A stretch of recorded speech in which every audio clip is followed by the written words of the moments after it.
Hello, family. Good morning. Hi, sis. Good morning. Yes. Yeah. Something different about you? No, No? don't Okay. trust your senses.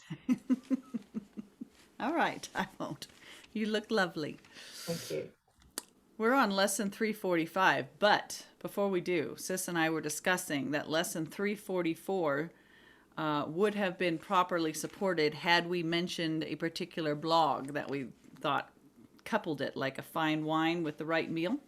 This blog with lesson 344 entitled Busting the Myth of Giving. Busting the Myth of Giving. So So you that, remembered it. Did you write it down? yeah. I mean, I did Ah. remember it, but yeah. So it will pair with lesson 344, but you're going to find it right there at the top on lesson 345, today's lesson. All right? It's not too complicated. We're just sending that back for 344. Okay, so enjoy that.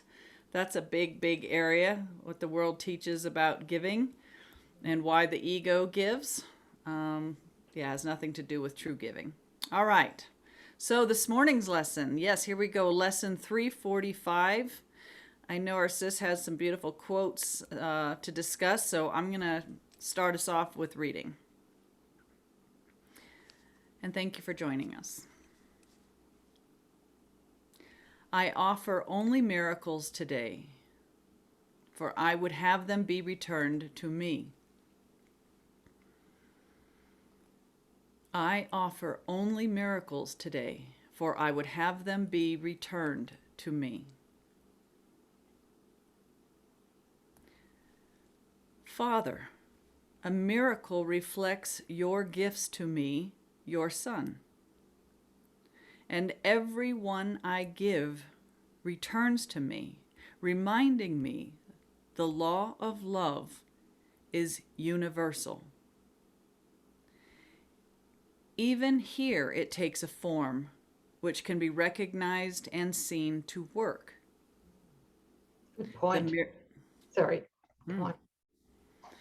the miracles I give are given back in just the form I need to help me with the problems I perceive. Father, in heaven it is different, for there are no needs. But here on earth, the miracle is closer to your gifts than any other gift that I can give. Then let me give this gift alone today, which, born of true forgiveness, lights the way that I must travel to remember you.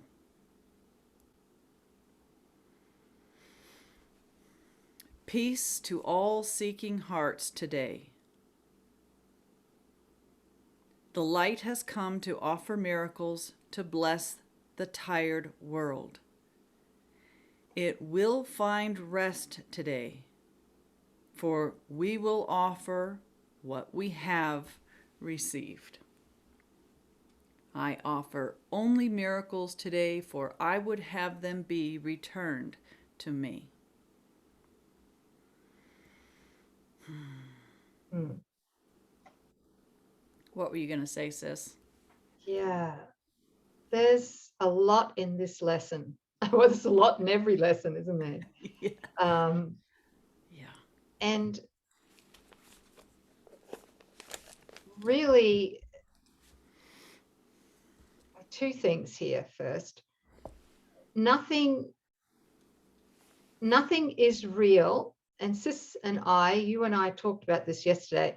Nothing is real unless it's shared. That's right. Okay. All right. Unless it's shared. Mm-hmm. And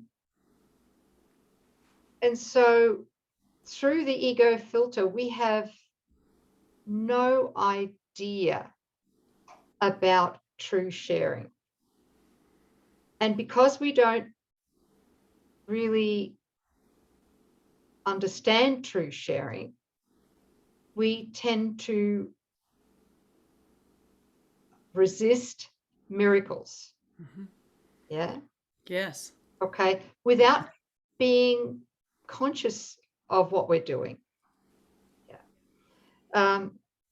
And so just again, I know everyone's heard this probably at least 50 to 100 times, but I think the most important thing here is how the law of love operates, right? The law of love. It only sees two expressions of love, right? Right. Regardless of what seems to occur, there are only two expressions of love. Mm-hmm. So one's clearly an expression of love Mm-hmm. that we recognize, Right. and that we feel gratitude for. Mm-hmm. Yeah. And is often the felt state of that love, of that gratitude. Remembering gratitude and love are one. Mm-hmm. Mm-hmm. And the second one is when someone else severely pisses us off. Well, it's just I just didn't need to expect be, you to say that. like it's when somebody Yes. seems to attack us verbally, emotionally, Right. whatever it might be, Yeah. right? Yeah. And so we are triggered. We are triggered. And And yet, right, it's okay, only a call for love, right? that is a call for love. Right. The Okay. first is an expression of love, Yes. and the second one is a call for love. That's So all that's ever going on. that's all that's ever going on. Mm-hmm. Yeah. That's it. Mm-hmm. And I have to say, from my own recent experience just this last week, that I was triggered by some people. Mm-hmm. And it's interesting how the ego morphs as we advance in our trust. Yes. So the ego morphs from being outright ego unconsciousness to being a more refined ego that I call spiritual ego. So more subtle, yeah? Not so obvious. Mm-hmm. Not so obvious, but still smacks of ego, Mm-hmm. because it still is justified in its own judgment of Yeah. others. Right? Nothing like the ego using scripture or spiritual principles to hide behind, right? Yeah, that's a razor's edge. That's it. That's it. So what was happening for me was that I could see very clearly the spiritual ego in others. Mm-hmm. And there was judgment. A little bit. A smidge, a skosh, a smattering. Well, okay, let's just put it this way. I was quite shocked. Okay. All right. Yeah, shock is a So judgment. shock is judgment. Yes. Judgment is shock. Yes. Right? Mm-hmm. So obviously there was judgment there, and I didn't know what to do. I was like, oh my God. I'm just speaking from where I'm at here. Sure. Is that I could definitely see some issues that were not being dealt with these other people. And I didn't really know how to handle it. And it was a little bit later, Mm-hmm.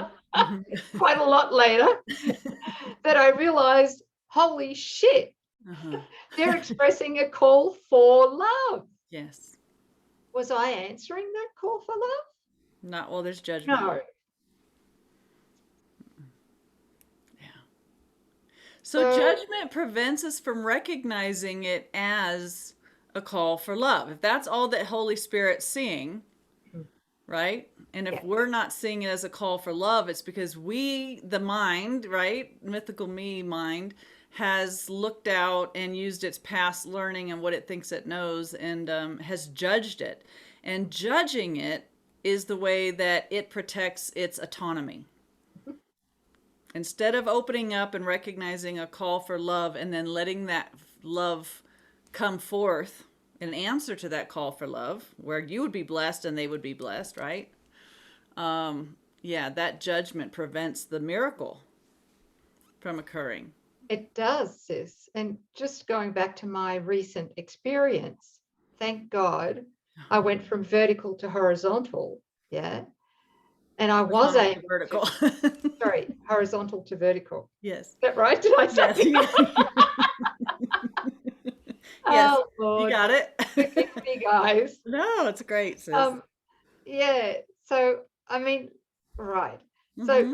was was I offering them a miracle if the spiritual ego that I was seeing was only a call for love? No. So I did come vertical. Vertical's right, isn't it? Yes. Vertical is Yes. upright. Vertical. Uh-huh. Yes. And so then I was able to do my own forgiveness, Mm-hmm. always forgiving myself Yes. for having seen what is not there. Right. Okay.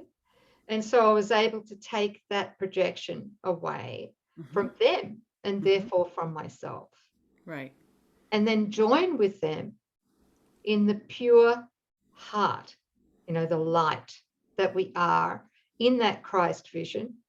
And realize too that there's no way in the world that I could experience that, the joy of that forgiveness, without us, all of us, being blessed by that joy, because we share one mind. That's it. It's not, otherwise I've got a private mind Mm-hmm. that sees error in somebody else. Mm-hmm. And I'm only seeing my own error. Right. Yeah, and there's no sharing. There's nothing real going on. One privatized mind insisting that it knows something and judging and keeping them as a privatized separate mind. So coming back to this, the lesson, right? The law of love is God's law, which says there is one creation and it's all inclusive. Mm-hmm. So that's love. Mm-hmm. And it's felt and experienced by all of creation. When there's a wish for separation, which only goes on in that sleeping mind, right? Then there's that privatized mind, and it's where am I going with this? That it's seeking, the private experience where it's got thoughts of its own that are not shared, right? And so that, while we see that and judge it, that would seem to keep this dream of separation going. However, if we have the presence of mind to recognize the law of love, is one, that's a call for love. If love isn't happening, all it is the suggested absence or a void that we could fill with that love if we weren't busy judging it.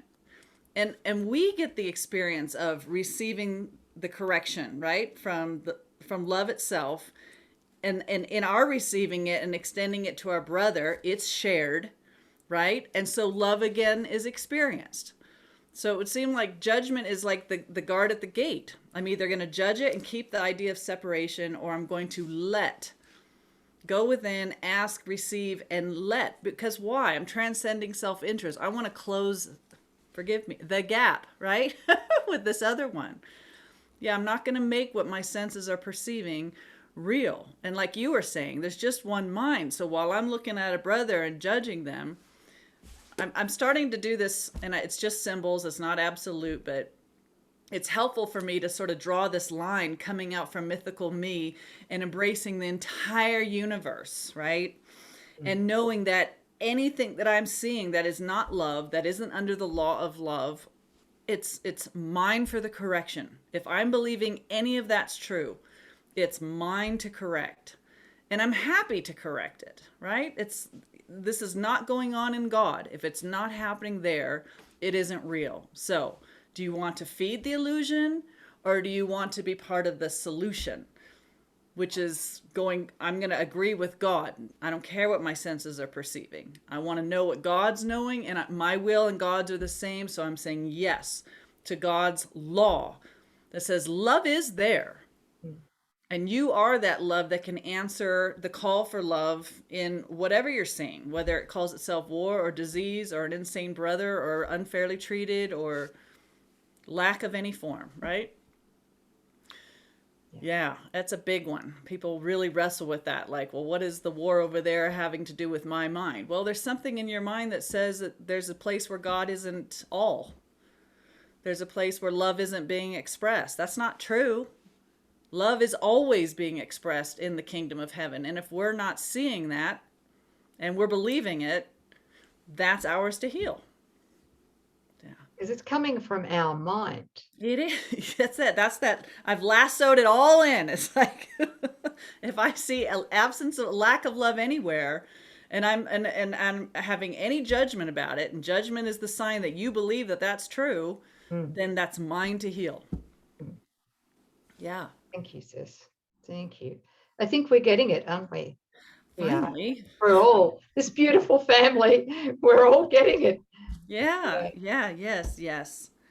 Can I share a couple of quotes here because it might unlock something to talk about as well? Sure. Like just on the heels of what you just said then, sis, is that if we see error, if we're triggered by error anywhere in another person, in our body, in the world, or even in the past, Yeah. if we're still triggered by something in the past, then it's in our mind still, and we are hanging on to it to prove that the separation is real. That's why we need to accept atonement for ourselves. We need to accept the divine correction in our own mind for whatever we're triggered by. Yeah. So here's a quote. Oh, I forgot to write down where it comes from. Sorry, forgive me. It'll be in the show notes. Remember that we said that truth overcomes all error.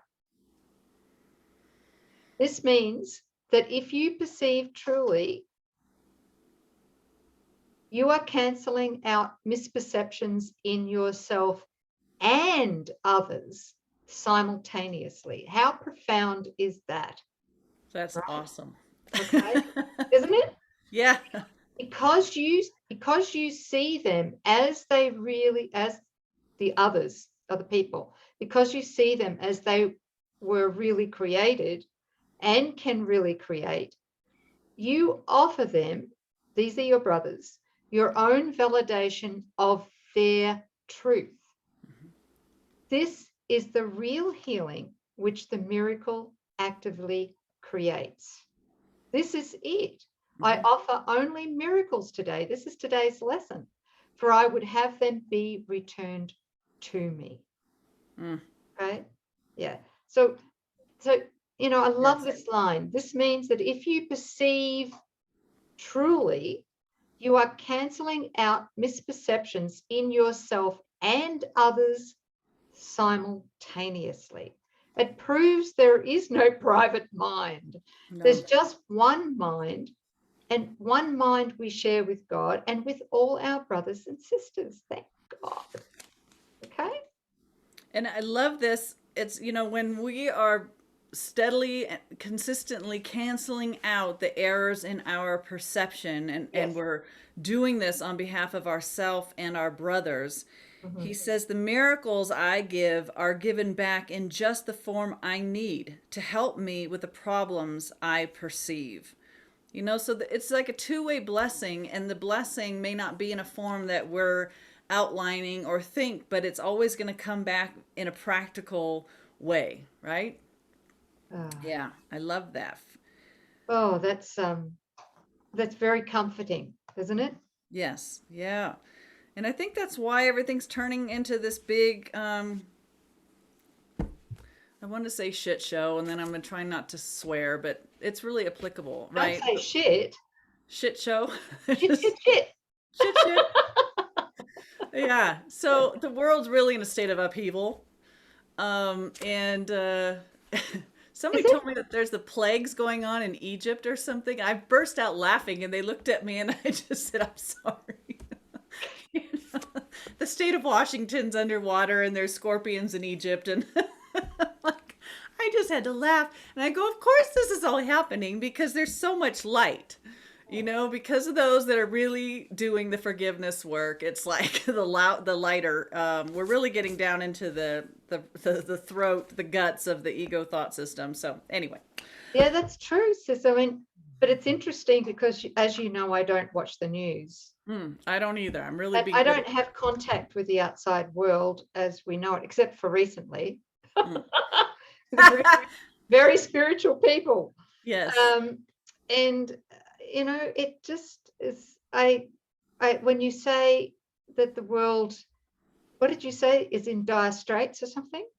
Well, there's just a lot of like prophetic prophecy, end of the world times. Oh, It's really? almost like on cue. Oh, It's wow. okay. It's very good. We're all in the ark, you guys. Let the rains fall, let the flooding happen. You're in the ark. You're good.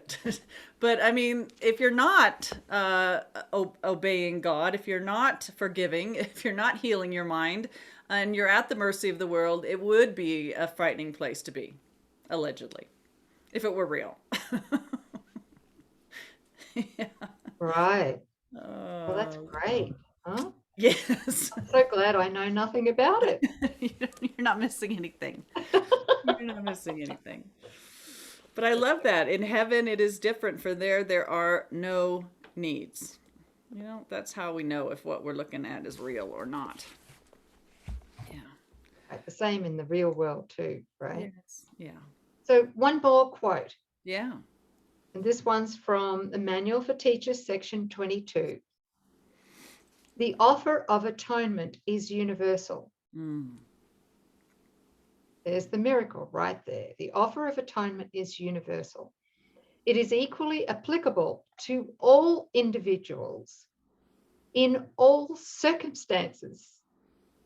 And in it, in the atonement, is the power to heal all individuals of all forms of sickness. Yeah. Not to believe this is to be unfair to God and thus unfaithful to him. So if we are, it's lovely to forgive and to accept the atonement for ourselves, but is there one area that you would withhold the atonement from the sonship? Is there an exception in our mind? Is there a person or a place or a flavor or a political party or a region, a race that you would withhold this? How do you accept atonement, your at one-ment with God, who is everything, all of creation, and yet try to exempt some of your illusions and say that this is undeserving of the atonement or not part? It is different than how God is declaring his creation to be. That would prevent you from receiving, accepting the atonement for yourself. You can't accept the atonement with an exception. And that's the trick, It's like we want it. Yeah, I want to accept it for myself, but there is no private self. We're accepting it on behalf of the one Son that we are, which is everything. So yeah, and the law of love. If it's not shared, it's not real. So that's sharing beyond what sense testimony and a past and your best I know mine is determining and judging or defining. Yeah, that's big. God is without exception. There's no exception in God. And if we're seeing an exception, that's being unfair to God. It's saying, well, God, I hear what you're saying about your creation, but this pinhole over here that I've got a lot of emotional stirring up around, that's also true. Well, that's just outright defiance, and that only the ego would say that. I just heard something, and I just want to Yeah. make a clarification here. Is when we're talking about sharing, the ego often, and we have said this before, but when we talk about sharing, the ego often goes straight to, well, what about fear? That can be shared. Look at the news. Look at the state of the world, right? Yeah, All right. of it's shared. No, it can't be shared in truth. And the reason for that is only God's love can be shared. Fear can't be shared because it breaks Communication. love's communication. It breaks communication and therefore cannot be shared meaningfully with anyone or anything ever. Yeah. And that's, the proof of that is you take 50 people all looking at the same thing, but they're taking it through their ego filter, which is fear, and they're all experiencing it differently. That's why we're all at seeming war, because we're all insisting on our own definitions of what everything means and what we want and our private interests and what would be best for us versus them, right? Nothing's being shared. Fear cannot be shared. It totally severs the mind. It closes the mind off, and all communication is of the mind. It has nothing to do with bodies. That's what holy relationship brings us, the gift of knowing that communication cannot be severed, whether there's a body present or not, or whether we have computers and telephones or not. Yeah. Because when you plug in the one mind, Sorry, sis, go ahead. Yeah, sis, thank you. Just what you were saying there feeds into the first law of chaos that Jesus speaks about. Yeah, right? the truth is different. Yeah, the truth is different for everyone. Everybody experiences the truth differently. What a crock of... Yeah. Yeah. Yeah. Yes, there's one truth. Yes.